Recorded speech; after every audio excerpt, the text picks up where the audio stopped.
Today is the 29th of May 2025, Sivan 2 on the Hebrew calendar, and the 47th day of the counting of the Omer. Sivan is the third month on the Hebrew calendar, counting from the month of Nisan.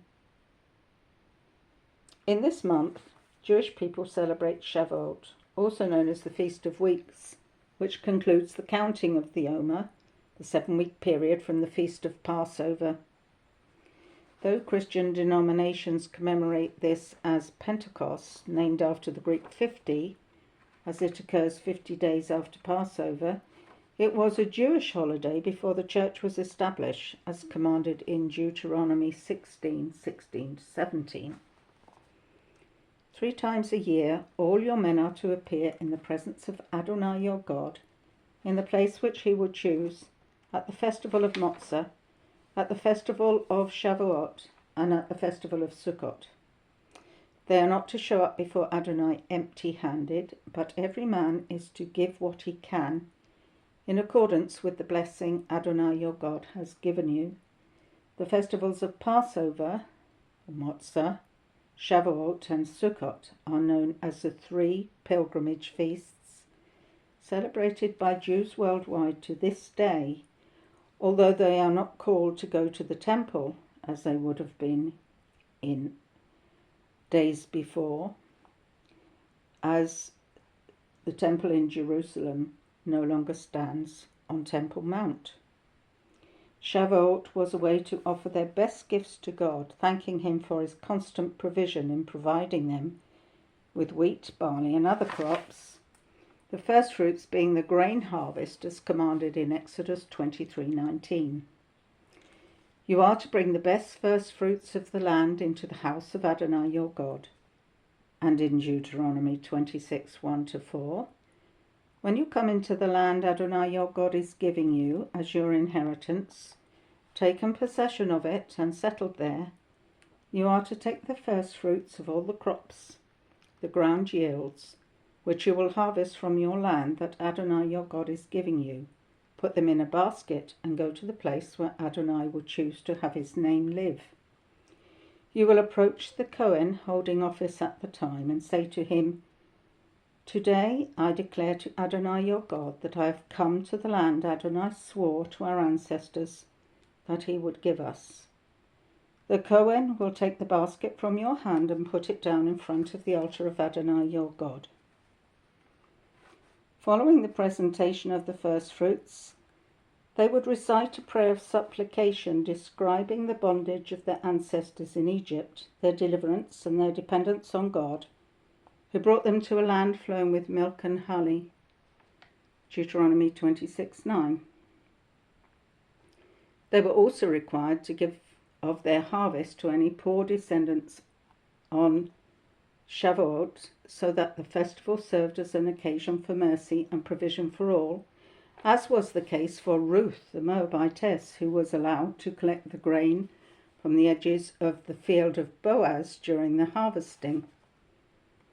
Yesterday was Rosh Chodesh, the first day of Sivan, distinguished as the day on which the Jewish people arrived at Mount Sinai, setting up camp as described in Exodus 19:1-2. In the third month after the people of Israel had left the land of Egypt, the same day they came to the Sinai desert.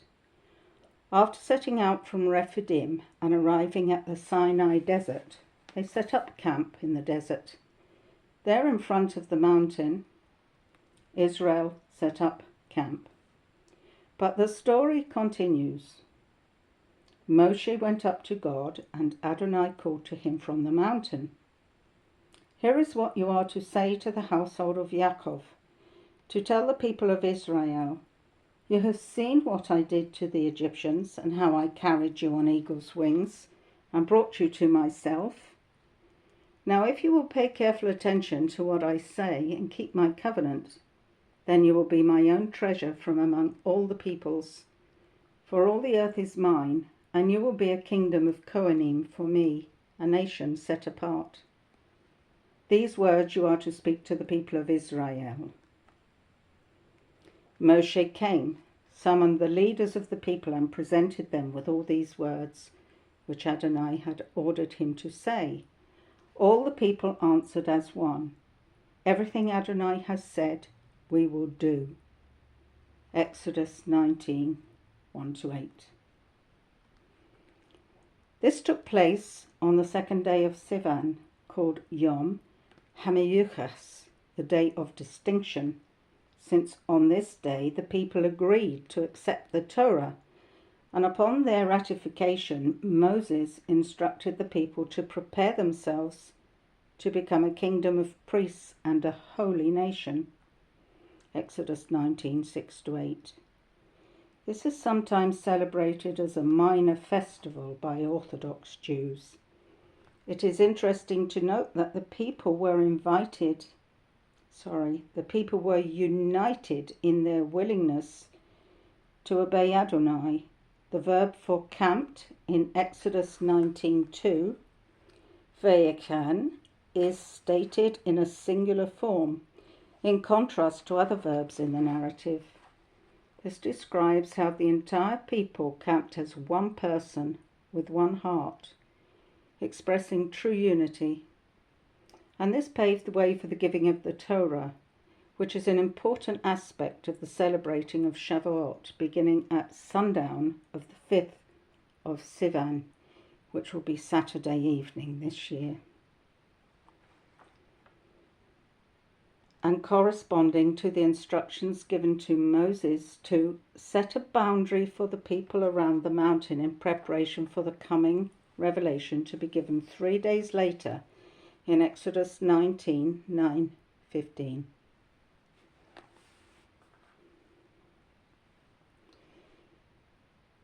Adonai said to Moshe, "See, I am coming to you in a thick cloud, so that the people will be able to hear when I speak with you, and also to trust in you forever." Moshe had told Adonai what the people had said.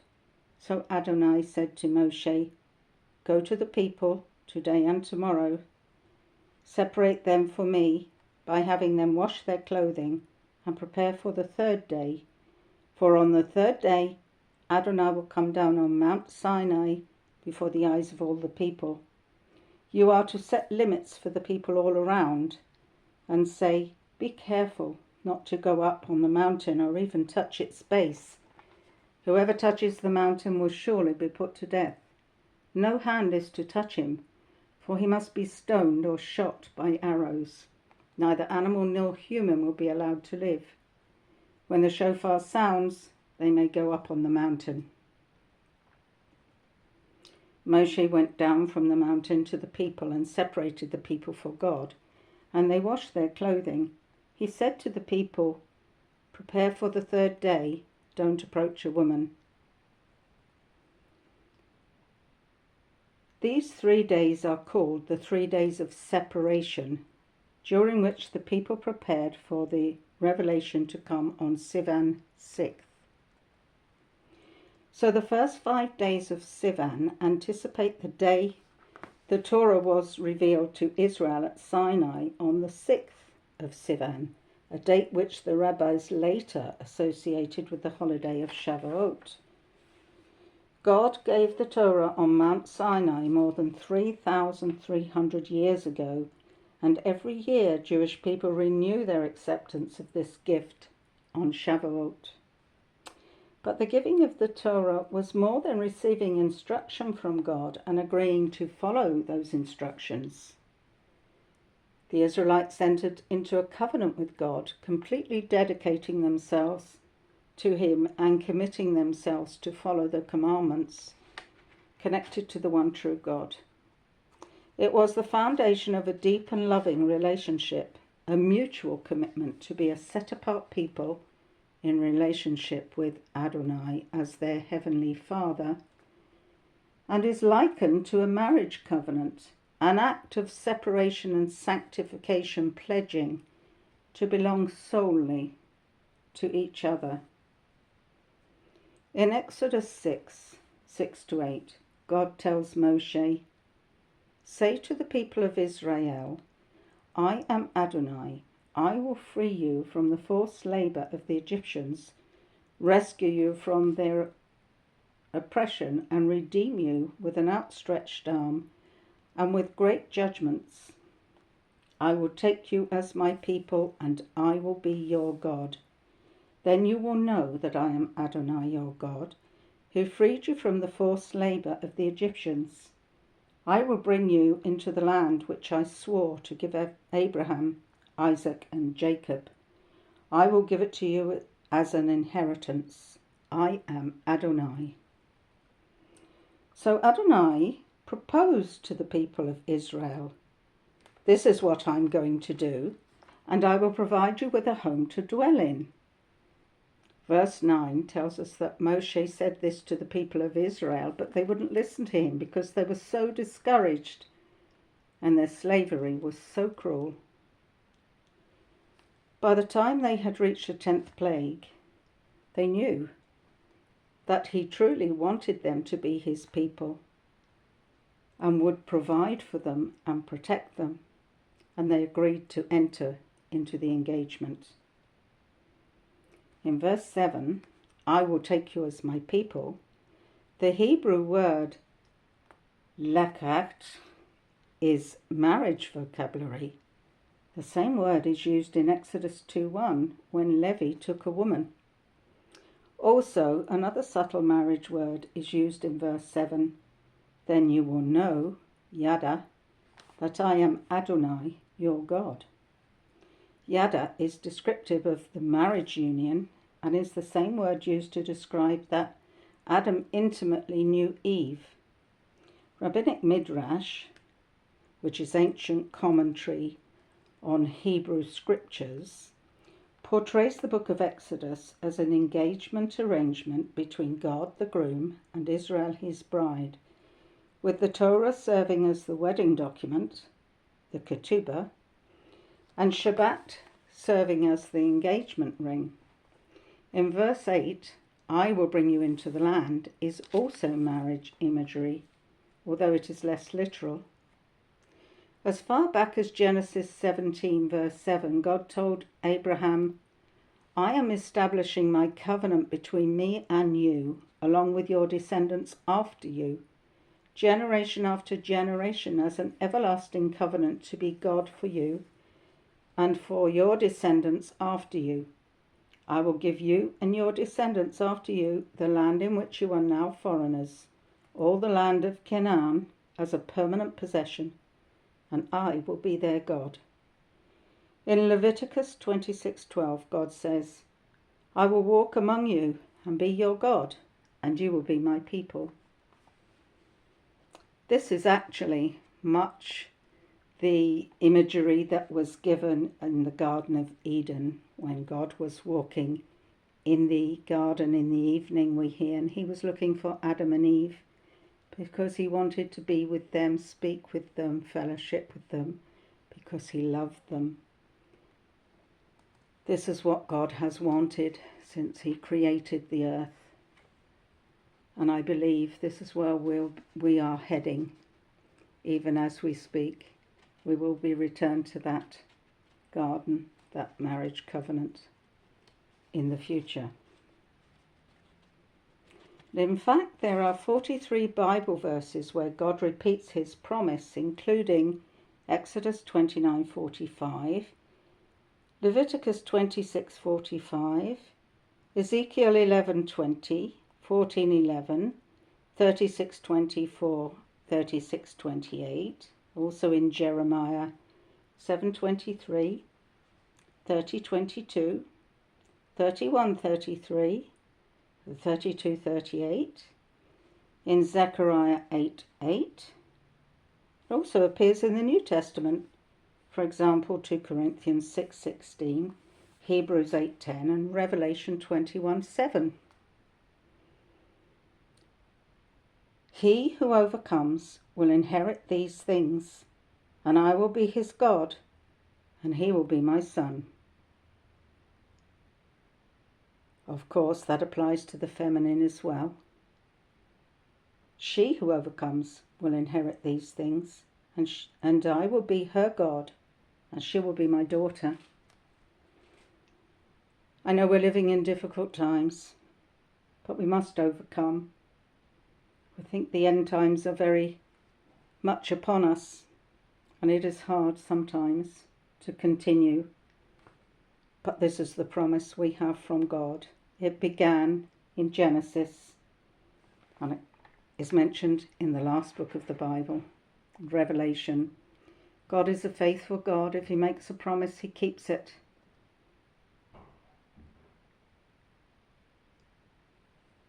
The counting of the Omer is a period of introspection and self-refinement as a preparation to receive the Torah anew on Shavuot, each day of counting representing another step in this spiritual journey that we're on.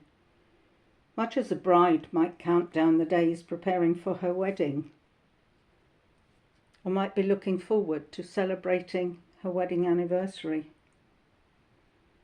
The Jewish sages compare the giving of the Torah, which is a far-reaching spiritual event that touched the essence of the Jewish soul for all times, and those who came to know the Messiah, as a wedding between God and the Jewish people. Shavuot also means oaths, for on this day God swore eternal devotion to his people, who in turn pledged everlasting loyalty to him. I believe those who are hearing my voice now are his people, and I urge you to keep being loyal to him. Tomorrow is the third day of Sivan, and I will be sharing more insights into the meaning of Shavuot, which draws ever closer. But for now, I ask you to just think about the bride preparing for her wedding, which for the Jewish people will be on Sunday, and for Messianic people, Christians, will be on the 8th of June. Either way, we have much to get ready for. Shalom.